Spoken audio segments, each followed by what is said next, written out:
Bienvenidos, estimados estudiantes. Ahora vamos a ver los efectos de las obligaciones en el derecho romano.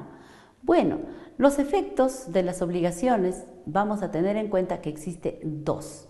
Uno es el primer efecto, el cumplimiento a través del pago.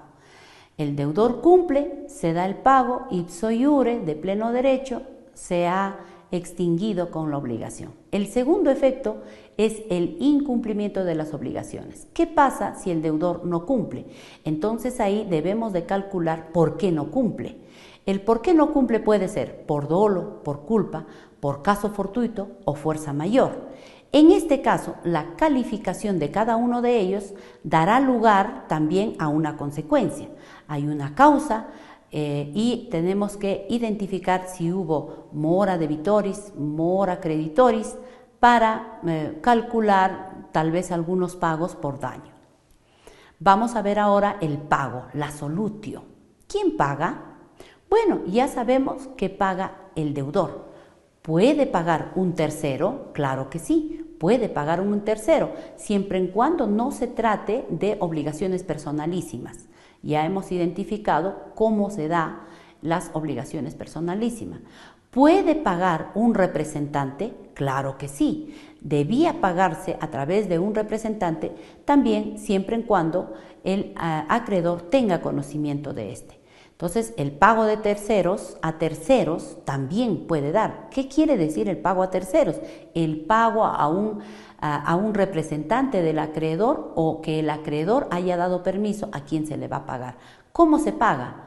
La ley es clara, en forma íntegra. Eso es desde el derecho romano hasta el derecho actual, íntegro. ¿Y cómo se da aquí el tema de la dación en pago? Dice, si las personas han acordado en una forma de pago, por ejemplo, en un contrato de mutuo préstamo de suma de dinero, entonces la persona se ve en el problema de que no puede pagar, pero entonces ofrece en forma rogatoria. No se trata de obligaciones alternativas, facultativas, no. Se trata de que en el contrato no existe esa posibilidad de facultativa, alternativa, no existe. Pero sí el acreedor está preocupado porque el deudor no le paga. Y el deudor también está preocupado porque quiere pagar, pero con una prestación distinta. Si el acreedor recibe, entonces se configura la dación en pago. Y puede hacerlo, pero el acreedor no está obligado a recibir un pago distinto. Como se trata de derecho disponible, bien lo puede hacer. En este caso vamos a ver ahora el incumplimiento de las obligaciones. Hemos indicado que el incumplimiento de las obligaciones se puede dar por dolo, el ánimos, el no querer, el querer perjudicar a su acreedor. Entonces, también se puede dar por culpa. La culpa es la falta de cuidado para cumplir la prestación. ¿Qué quiere decir eso? El deudor cumple, pero en forma deficiente, no cumple debidamente. En el caso fortuito, se ve que el deudor no puede cumplir por acontecimientos dados dentro de la naturaleza, un terremoto, un aluvión, ha fenestrado sus bienes y por eso no puede cumplir. La fuerza mayor está referido en cambio a los hechos humanos, por ejemplo, una declaración de guerra, una recesión. Entonces no es natural, es un hecho humano. Eso se denomina fuerza mayor. Estas son las bases por las cuales se identifica el incumplimiento de las obligaciones. Ahora, vamos a ver la consecuencia de la mora.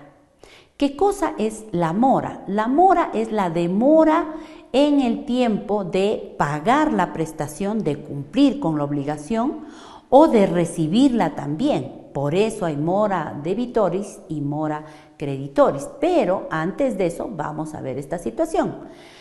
Cuando ocurre una mora, es decir, hay en el demandante en la actio dice no me ha pagado debidamente, no me ha pagado en forma íntegra, entonces cabe aquí la figura de la estimación. Como no le ha pagado de forma debida, entonces el acreedor dice no me ha dado, entonces tengo que hacer un recálculo. Ese cálculo debe hacerse en forma judicial a falta de acuerdo de las partes.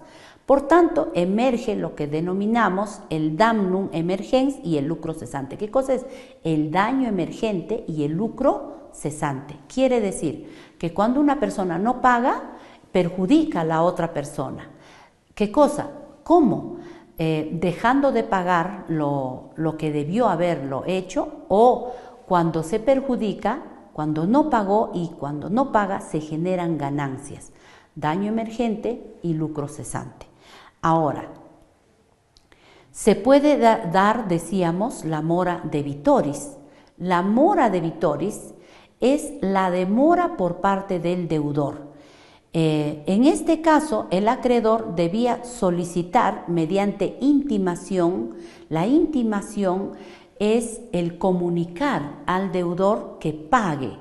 Entonces, la intimación, la comunicación que estamos indicando es imprescindible en el tema de obligaciones para no causar incluso la caducidad, la prescripción del derecho de cobrar al deudor. Si nosotros no le comunicamos, no hacemos la interrupción de la obligación, y entonces las obligaciones, hemos dicho que a diferencia de los derechos reales, sí pueden prescribir. Entonces hay que tener cuidado en eso. La mora debitoris, en este caso, el acreedor por alguna razón evade la recepción del pago.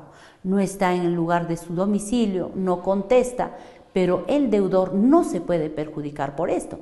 Por tanto, existe una figura en el derecho que se llama el pago por consignación. ¿Qué quiere decir esto?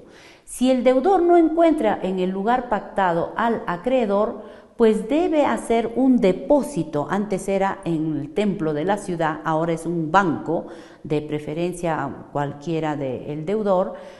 Se hace un depósito y se envía una carta notarial para poder indicar al acreedor que deba recurrir, ¿no?, y cobrar, porque ya está depositado, y así extinguimos la obligación.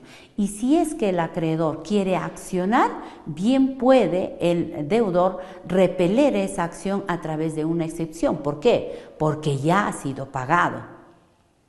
Ahora vamos a ver las otras formas. Habíamos dicho que la forma de extinción ipso iure de pleno derecho es el pago, la solutio. Pero hay otras formas de extinción de las obligaciones. Tenemos las denominadas formas de pago exceptione ope. Tenemos aquí, por ejemplo, la transacción. Cuando la cosa es litigiosa, es dudosa, hay que llegar a una transacción donde las partes hacen concesiones recíprocas y así extinguimos la obligación. Tenemos también la condonación. Nada impide que el deudor se canse y diga, bueno, pues haré de cuenta, te regalo, ¿no? Una condonación, una dispensa, una disculpa, un perdón de la obligación. También se da por mutuo disenso. Las partes, antes que llegue el plazo del cumplimiento de la obligación, por mutuo disenso pueden dejar sin efecto la obligación a la cual se hayan contraído. Por compensación se da cuando el deudor y el acreedor a la vez son deudores y acreedores. Por ejemplo, yo te presto 100 soles, pero tú me prestaste tu casaca. Yo te exijo los 100 soles, pero también el otro me exige la casaca. Entonces, ninguno se paga y la obligación se puede extinguir por compensación. Ahora vamos a ver el caso de la confusión, que en término ya no existe en nuestro derecho actual. Sí existe el símil, que es la consolidación. En este caso, en la confusión o consolidación, el acreedor y el deudor se encuentran en una sola persona y no se va a autopagar o autocobrar. Por ejemplo, el padre fue el acreedor y el hijo es el deudor. El padre muere, el hijo hereda la condición de acreedor y por tanto se extingue la obligación. La novación. La novación viene a ser un acuerdo de una nueva obligación a partir de una anterior, es una nueva. Entonces puede haber una novación objetiva o puede haber una novación subjetiva. La objetiva es cuando se cambia el objeto y la subjetiva es cuando cambian alguno de los sujetos, ¿no?, de la obligación. Muchas gracias.